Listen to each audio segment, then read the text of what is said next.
Ano ba yung mga tol? Pa-Gcash kayo na pa-Gcash, ini-scam nyo naman, hindi nyo binabayaran. Ba't ako magbabayad? Hindi naman nagpag-giga sa'yo. Lagi nga ako talo sa sugal. Putang ina, puro cash in.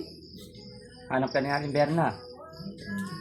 Ano gagawin ko kay Aling Berna? Wala akong kinalaman kay Aling Berna.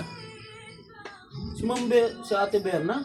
Alam ko, nag-dismiss doon, parang CCTV. Ah, wala akong pakala sa inyo. Basta ako, ginagamit ko to.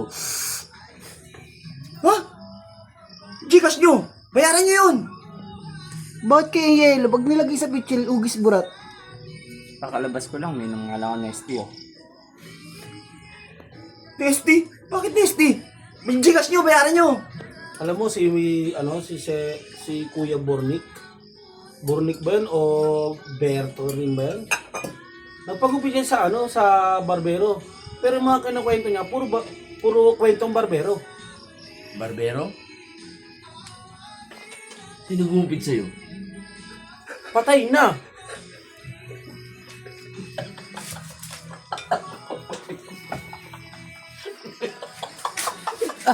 Ikaw nga, inulam mo yung kalapate. Kalapati inulam niya. Ganda. Ano kalapate? Yung kalapate, hinagis nga dun eh. Hindi na bumalik. Hindi nga siya bumalik kasi bakit? Naglakad. Paano maglalakad yun? Ilumpo yun. Lumpo! Eh, nakita ko yung kalapate nun, naka-wheelchair. Bakit ganyan kasi gubit mo?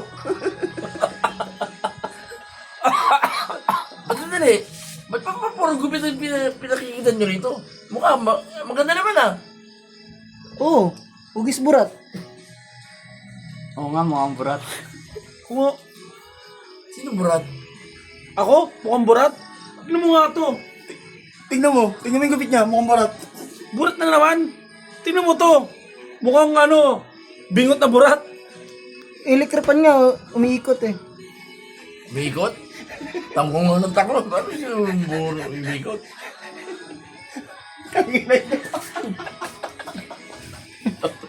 Tama na, tama na. Anong umikot? Tama na. Hindi nga nakasaksak. Tanga pala kayo eh. Tama na, tama na, tama na.